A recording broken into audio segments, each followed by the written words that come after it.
So this is the viscera of the diaphragm. Diaphragm is a dome-shaped muscular aponeurotic partition between the thoracic and abdominal cavity.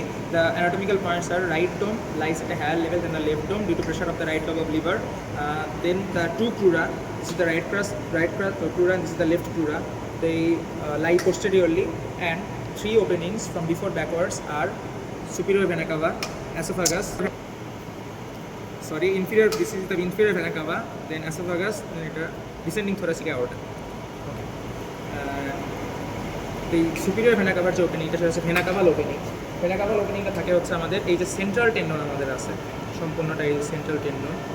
Central টেন্ডনের median leaflet and right leaflet, এই median leaflet and right লিফলেটের জাংশনে at the level of and about 2.5 centimetre right to the middle line. তো এটার শেপটা হচ্ছে আমাদের quadrilateral shape. And এখান দিয়ে যে চারটা পাস করে সেটা হচ্ছে inferior vena CAVA of course, and এই few branches of right phrenic nerve and limb vessels from the liver. Then আমাদের এটা হচ্ছে esophageal opening. Esophageal openingটা হচ্ছে আমাদের muscular part of diaphragm এ থাকে and at the level of 10th thoracic vertebra তে থাকে, and এটা হচ্ছে থাকে আমাদের 1.25 centimeter left to the middle line, and যে শেপটা হচ্ছে এটা elliptical in shape, and এটা ফর্মেশন হয় হচ্ছে আমাদের মেনলি ডায়াফ্রামের এই যে রাইট ক্রাস্টটা আছে সেটার স্প্লিটিং হয়ে ফর্মেশন হয়।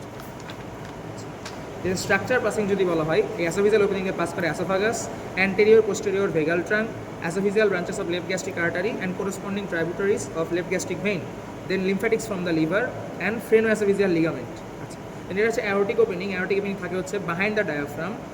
এটা আমাদের থাকে হচ্ছে T12 থোরাসিক ভার্টিব্রা, এটা লোয়ার বর্ডারে slightly left to the median plane. শেপটা হচ্ছে আমাদের রাউন্ডেড। কী কী স্ট্রাকচার পাস করে, এটা হচ্ছে আমাদের অ্যাওরটিক ওপেনিং দিয়ে পাস করে abdominal aorta, thoracic duct and sometimes azygos vein। আচ্ছা, এখন এই ডায়াফ্রামটা যখন কন্ট্র্যাক্ট করে তখন কোন ওপেনিংয়ে কি আমাদের ইফেক্ট পড়ে? প্রথম কথা হচ্ছে আমাদের যে ভেনা কাভাল ওপেনিংটা আছে সেটা ডায়াফ্রাম ইন্সপিরেশনের সময় তো কন্ট্র্যাক্ট করে। ইন্সপিরেশনের সময় ডায়াফ্রাম কন্ট্র্যাক্ট করলে ভেনা কাভাল ওপেনিংটা ডাইলেট করে এবং ব্লাডটা আমাদের রাইট অ্যাট্রিয়ামে এন্টার করে। দেন আমাদের অ্যাসোফিজিয়াল ওপেনিং যদি আমাদের যখন ডায়াফ্রাম কন্ট্রাক্ট করে অ্যাসোফিজিয়াল ওপেনিং থেকে আমাদের রিগার্জিটেশন অফ দ্য ফ্লুইডটা প্রিভেন্ট হয়, অ্যান্ড ইন্সপিরেশনের সময় ওপেনিংটা আমাদের কনস্ট্রিক্টেড থাকে।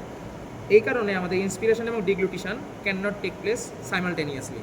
আচ্ছা, অ্যান্ড আমাদের এই যে আমাদের অ্যাওরটিক ওপেনিং, এখানে ডায়াফ্রামের কন্ট্রাকশনে কোনো ইফেক্ট নাই। আচ্ছা, তো এইটা হচ্ছে আমাদের 12 সাথে কানেক্টেড 12 থোরাসিক ভার্টিব্রা। এটা নাম্বার 1, 2, 3। তো এই ডায়াফ্রামটা যখন আমরা এই থোরাসিক ক্যাভিটি বা আমাদের স্কেলেটনের ভিতরে রাখতে বলবে তখন আমাদের মেনলি দুইটা জিনিস থেকে বোঝা লাগবে। একটা হচ্ছে আমাদের এটা যেহেতু 12 আমাদের ভার্টিব্রা, নাম্বার 1, 2, 3 এই নাম্বার 1, 2তে অ্যাটাচমেন্ট লাগে হচ্ছে আমাদের রাইট ক্রাসের, এবং নাম্বার 1, 2তে অ্যাটাচমেন্ট লাগে হচ্ছে লেফট ক্রাসের। তো ওইটা মাথায় খেয়াল রেখে ডায়াফ্রামটা স্কেলেটনে বসাতে হবে। তো এইটা হচ্ছে রাইট ক্রাস, খুব পারফেক্টলি নাই, তারপরেও এইটা আমাদের এখান থেকে শুরু করে রাইট ক্রাসটা আমাদের এই পর্যন্ত থাকবে, অ্যান্ড আমাদের লেফট ক্রাসটা ওইদিকে নাই। তো এইটা হচ্ছে আমাদের উপরের দিকে থাকবে, এটা একটু লোয়ার লেভেলে থাকবে, অ্যান্ড ফুল থোরাসিক আউটলেট জুড়েই স্কেলেটনের ভিতরে থাকবে।